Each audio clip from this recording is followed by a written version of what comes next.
Hello, everyone out there in podcast land. Welcome to the Front Row Network. And I actually said network correctly. I am learning. I am Scott, and we are here for an episode 55 of Zone-i-Sodes. Today we'll be looking at Mr. Dingle the Strong. And with me, as always, is Brandon Davis. Brandon. I have come to the conclusion that when we have an episode that's the title is somebody's last name, we're going to disagree. And I'm just going to assume that will continue here today. But before it does, go ahead. Would you like to? No. We'll save it. We'll save it. Okay. Well, before it does, let's go ahead and hear from Rod, and then I'll give the plot synopsis. It's one of Rod's longest so far, which makes it even more disappointing. But so I was right. Okay. I actually think it's one of the best intros. It's creative. I'll give him that. But okay, we'll talk about it. Uniquely American institution known as the Neighborhood Bar. Reading left to right are Mr. Anthony O'Toole, proprietor, who waters his drinks like geraniums, but who stands foursquare for peace and quiet, and for booths for ladies. This is Mr. Joseph J. Callahan, an unregistered bookie, whose entire life is any sporting event with two sides and a set of odds. His idea of a meeting at the summit is any dialogue between a catcher and a pitcher with more than one man on base. And this animated citizen is every anonymous bettor who ever dropped rent money on a horse race, a prize fight, or a floating crap game, and who took his frustrations and his insolvency on any vulnerable fellow barstool companion within arm's, fists, and reach. And this is Mr. Luther Dingle, a vacuum cleaner salesman whose volume of business is roughly that of a valet at a hobo convention.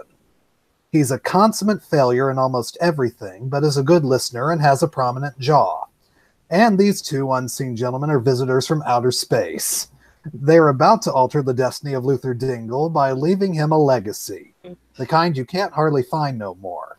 In just a moment, a sad-faced perennial punching bag, who missed even the caboose of life's gravy train, will take a short constitutional into the most unpredictable region that we refer to as the Twilight Zone. I don't know what's better. That obviously Rod is just having fun with this, or that he uses a double negative. You can't hardly find no more. So can you hardly find it? It's kind of like when you're talking to Russians and you said would instead of wouldn't. Oh, yeah. Oops. I went political. I'll stop. Okay. That's okay. Let's go ahead and dive into the plot here. So, Luther Dingle. Wow. Dingo. Luther Dingle is a small and meek man whose only job is to try to sell vacuum cleaners and not get beat up by the bullies at the bar. He's failing at both miserably. That's when a Martians, twins, androids, robots, I don't know, arrive and decide that he will be experimented on and he will get a dosage of some kind of gobbledygook that allows him to be stronger than the average man. Of course, like anyone who is turned into a strong man, Mr. Dingle decides to use it to break rocks and lift bars. That is not what the Martians were hoping for, so soon they do take away his powers, but not before meeting two Venetians who decide to give him super intelligence. We leave Mr. Dingle as he is using his intelligence to call the strikes and balls of a baseball game. Really, truly, that's the plot. There's not much to it. He scares a lady in the park. That's about it. Brandon, give your first impressions on Mr. Dingle. It makes me yearn for Mr. Beavis. Ah! Oh, Mr. Beavis. Some different music and we're all good.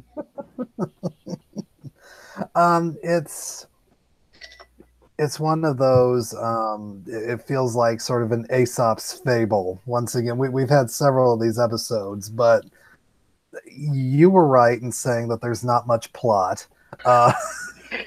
It's funny because it's got so many good elements. I mean, I do enjoy some of the lighter Twilight Zone episodes we've seen, and it's got a great cast. I mean, it's got Burgess Meredith, a fantastic actor. It's got a very young Don Rickles.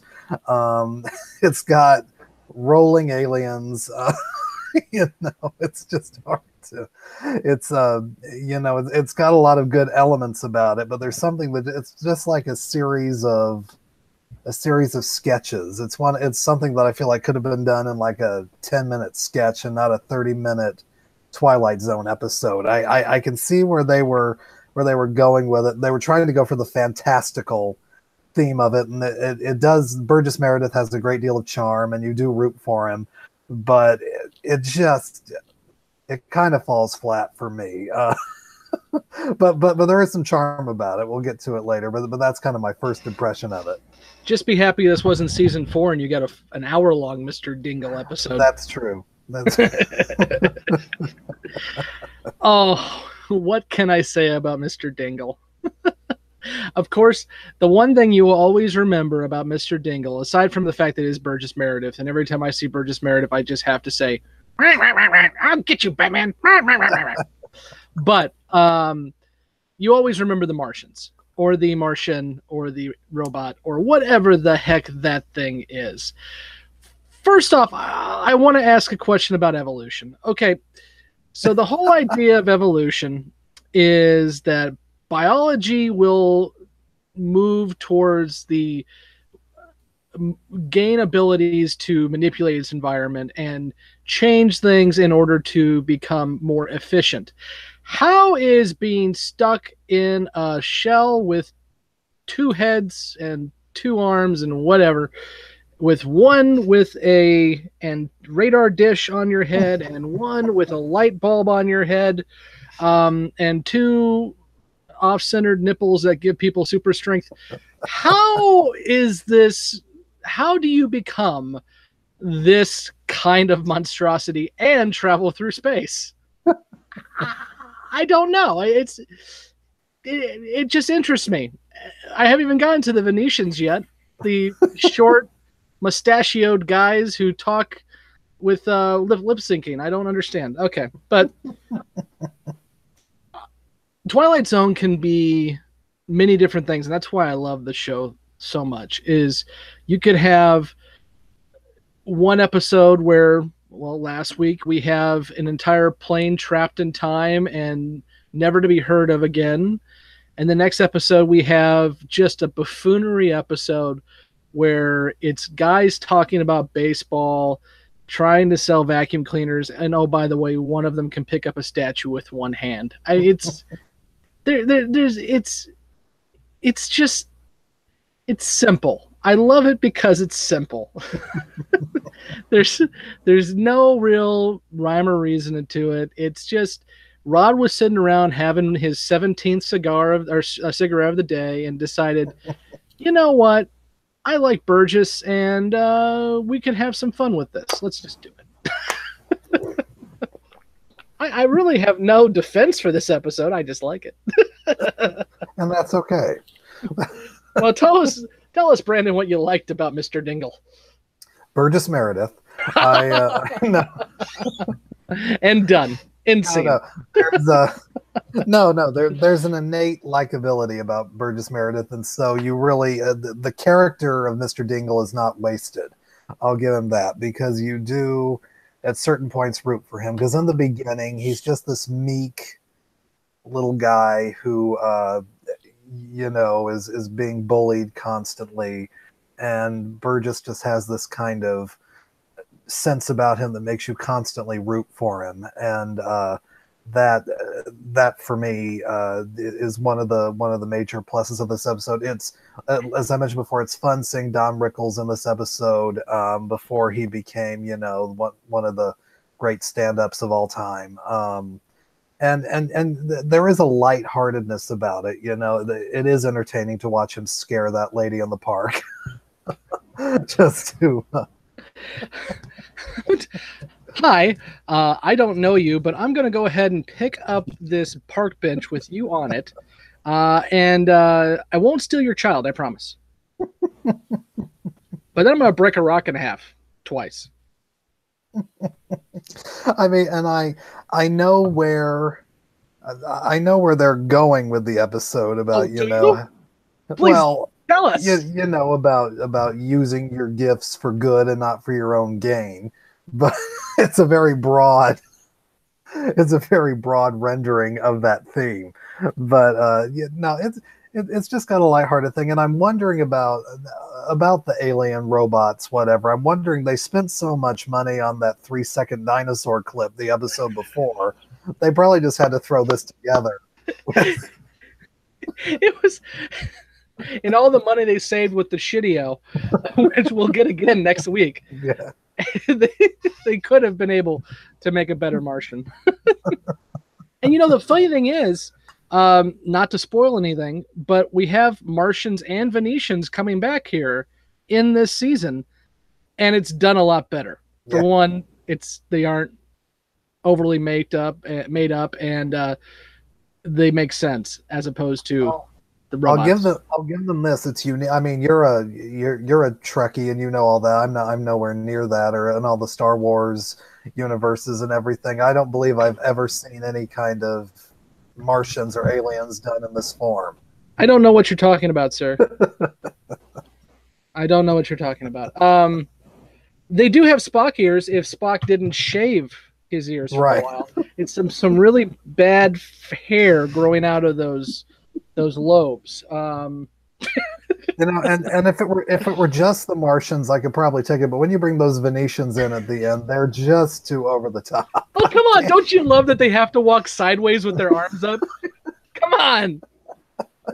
At first they walk in and you're thinking, why the hell are they doing that? Is it because they can't fit through the door at the same time? No, that's how they walk the whole time. It looked like it was a bank holdup. And of course they went out and they got kids to do it, but they wanted the low, deep voice. So these kids are trying so hard to do this, like, ominous look with their penciled on mustaches. Well, why deal with the child labor laws and everything when you could have hired just little actors to do the same thing? It was the 1960s. There is no child labor laws. They probably had cigarettes right when they were done with Rod Serling. But see, that's what works for me. But that's the charm of this episode. It's obvious they could have done better, but they didn't. They didn't. Right. They were sitting around going, we need to just be so stupid on this episode that when the Martian walks in, it obviously can't be a scary Martian. It can't be anything we've seen before. Just put two dudes in makeup and stick them in the same tin can. I mean, that is ingeniously stupid, and it's charming is all it is. So, yeah, I mean, obviously Burgess Meredith, I really do appreciate. I love that he's in the Twilight Zone a lot. But every time he's in the Twilight Zone, he's a different character.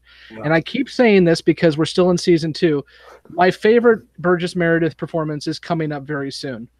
And it's very different than what we have here.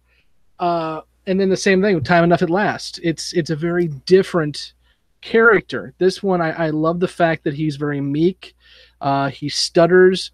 He never stands up straight. The only time he stands up straight is when he's lifting something, when he's showing off his strength. Any other time, he's hunched over. He's very, very just trying to stay in the corner and make sure he doesn't get punched again, which from the sounds of it, he gets punched a lot. Yes. I also appreciate the baseball conversation just because I'm a baseball nut. And as somebody who lives 2 minutes walking distance from Robin Roberts Stadium, I did appreciate the Robin Roberts reference too. one of the few baseball people to come out of Springfield. Actually, there's been several. Yeah, I do appreciate that. And again, it's just charming. There's, they could have done better. They should have done better, and they know they should have done better. But they decided just to throw it at the wall and say, we're going to make a fun episode that the kids are going to like. And I appreciate that because, and I was complaining about this yesterday. I did a trailer reaction for Star Trek Discovery Season 2, which I liked the trailer, by the way, and you can go back and look at the trailer reaction. That was a plug, yes, on our YouTube channel. But I complained that TV nowadays is so damn dark and gritty. Walking Dead is just nihilistic. Bleh. The last episode of Discovery was just bleh. So when something is hopeful and cheerful and just fun on TV, I gravitate towards it. Mm-hmm. And so that's why I like this episode. Okay, Brandon, beat the hell out of it. Well, no, there are episodes that we watch that I have hated much more.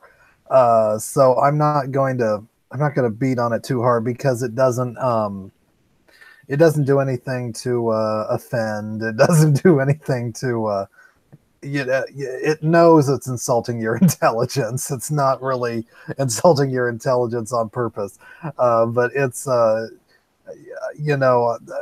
this episode reminds me, we talked 2 episodes ago with Catherine, we got into a Lost in Space tangent. And this for me is kind of the great vegetable rebellion of the Twilight Zone.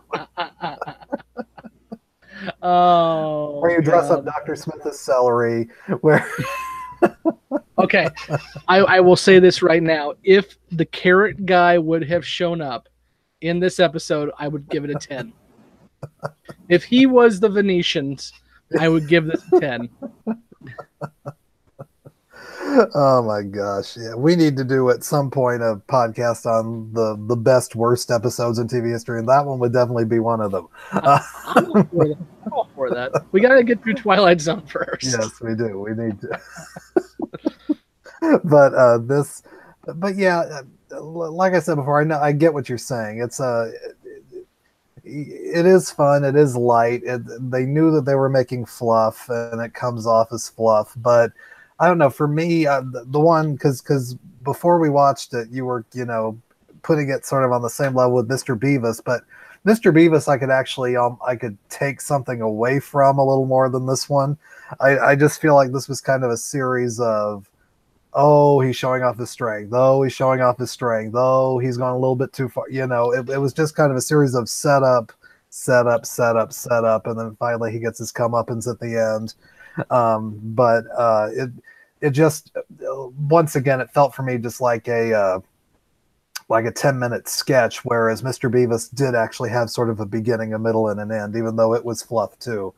But yeah, the secondary actors in this do fine. I think they're all a little bit over the top, but they're supposed to be.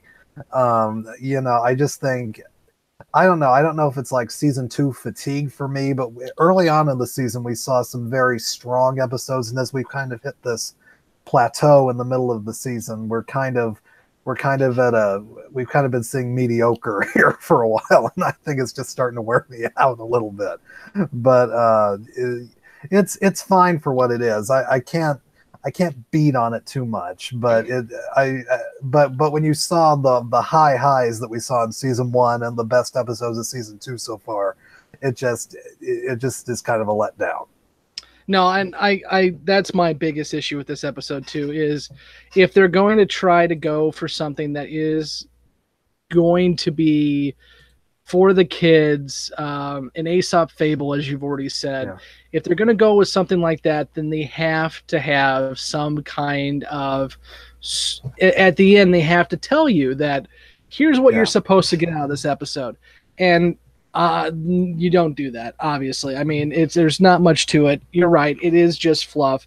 Once you get past the smiling at just the absurdity of it, it's like eating just potatoes. I mean, it'll fill you up, but why? You need some steak, and this ain't got no steak. Mr. Beavis had some ziffer music and he had some steak. This got nothing. My other thing is, and this has nothing to do with the episode, but it is an issue I have, and it's just my hang up, and that is, why is it whenever somebody gets super intelligence, They also get connected to the World Wide Web and they can pull down whatever kind of knowledge they need without actually learning it. Intelligence doesn't mean that you know everything. It means you can learn things. Right. Beavis, as soon as he gets intelligence, he's like, the square root of the isosceles triangle. I'm like, dude, you sell vacuum cleaners. There is no way you know any of this. You need to go to school with your 700-point IQ and then come back and tell me he's going to hit a home run. I mean, the other thing I think that was missed in this episode is I hate bullies, and I like that when the bully gets his comeuppance, but I think it would have just been a fine bookend to an absurd episode if at the end because the bartender always tells Dingle, just stop giving your opinion, just stay out of it. And obviously at the end, Dingle gives his opinion. I want the bully to punch him in the chin at the very end of the episode so that nothing has changed. The experiments have happened, and at the end of the day, Dingle is still exactly where he was. I think that just would be a nice little book into the episode. Right. I guess I just want Burgess Meredith to get punched in the face. I don't. That's all I got. I will say, and I should have said this one thing I like is I also am endeared to Mr. Dingle because I too sold vacuum cleaners door to door, and I too dealt with kids that said, my dad told you never to come around here again when I was carrying my vacuum cleaners. But I will say this, I did better than Mr. Dingle. I was top salesman for a month, and then I quit because I realized I was selling my soul to Kirby. Oh, wow. Perhaps that's just me and not really the episode, but I felt like sharing. Anything you want to add in closing, Brandon, to Mr. Dingle? No, I mean, it was an interesting break where we've had a couple, not really dark, but we had 22 2 weeks ago, which was a very dark, scary. It was kind of a high point in the season for me, and then last week we had Odyssey of Flight 33, which was not as dark, but it's still interesting, and it was an episode I liked. But then to have this sort of bit of fluff in the middle of season 2 when we've kind of just had these sort of either sketchy or sort of just bleak episodes throughout the season, it was a nice change of pace. I know that they were going for fluff and for camp, but if you're going to go for fluff and camp, you need to go for it 100%. Don't step back from it. And so I felt like if they leaned into it a little more, it could have come off a little bit better. But no, I mean, interesting episode, and it does stand out. It's an episode I'll remember, but it's not in the Twilight Zone Hall of Fame for me, unfortunately. No, I think you hit it right there. But I will say, you mentioned season 2 fatigue, and there definitely is a point in season 2 where it drags. And we're going to run into that a little bit more here as Rod starts to step away from the production. Not so much season 3, but I think you'll notice that in season 4 and definitely season 5, that it's going to be more hit or miss. Some of the best episodes have already passed. That being said, season 2 still has some really interesting episodes to come. I think Long Distance Call was always one that really intrigued me. Will the Real Martian Please Stand Up is a classic. And again, I keep harping on it, but I do really enjoy Obsolete Man as well too. So we've got some good ones coming. We just have to get through the Mr. Dingles to get to it. But there's still, I think some of my favorite episodes are still to come. So for those of you who are feeling fatigued, even though we took a very long break, if you're feeling fatigued, stick around because we got some good ones coming. So let's go ahead and give this episode our ranking. For those of you who are just joining us, why did you join us with Mr. Dingle? I'll never know. But for those of you who are just joining us, we rate these episodes on a scale of 1 to 10, and it is based on their relation to other Twilight Zone episodes. So a 10 would be one of the best Twilight Zone episodes of all time. A 1 would be The Bewitching Pool, and a 5 would be an average Twilight Zone episode. Of course, since the Twilight Zone potentially is one of the best series of all time, an average Twilight Zone episode is still a pretty damn good piece of television. So Brandon, on a scale of 1 to 10, where would you find Mr. Dingle, the Strong? Well, I gave Mr. Beavis a 5. Yeah, I will never let you down for that, sir. And I like Mr. Beavis better than this, so I'm going to give this one a 4.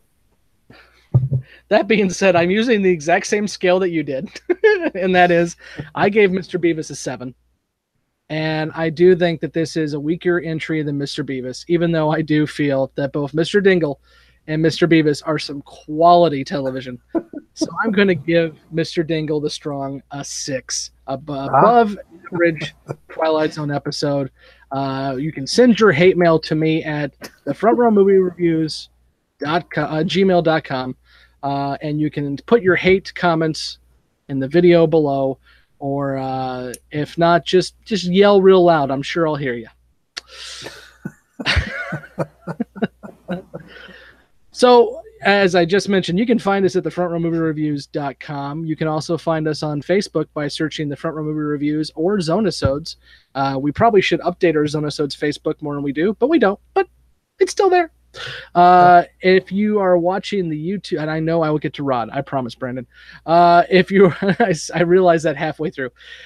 If you are watching the YouTube version, please make sure to hit that subscribe button, like the video, and click that notify button. This was a live recording, so if you want to check us out live, you can do so by hitting that notify button. You'll be told right away when our amazing-looking faces are on TV for you.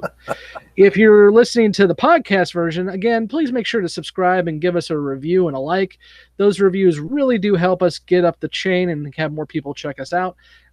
We appreciate it. We took a rather long hiatus, but it looks like all our listeners are back. It took you a few weeks, but it looks like you're back.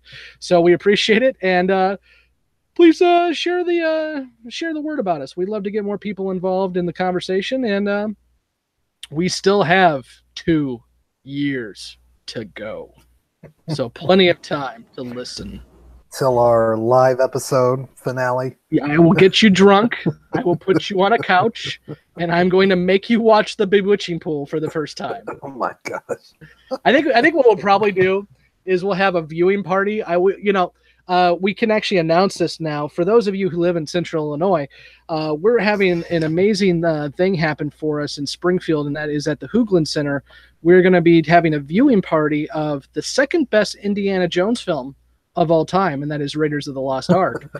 And then we're going to have a discussion afterwards. I think I can get the guy in charge of the Hoogland to let us do a viewing party of the Bewitching Pool live on the big screen. That is my goal. My God. I have 2 years. Gus, I'm going to be talking to you, buddy. I think we can pull this off. And if not, it'll be on my couch in my basement. Either way, it'll work. Yeah, So, Brandon, what did Rod have to say to finish up Mr. Dingle? And he didn't take as long to finish as he did to start. Exit Mr. Luther Dingle. Former vacuum cleaner salesman, strongest man on earth, and now mental giant. These latter powers will very likely be eliminated before too long, but Mr. Dingle has an appeal to extraterrestrial note-takers, as well as to frustrated and insolvent bet losers.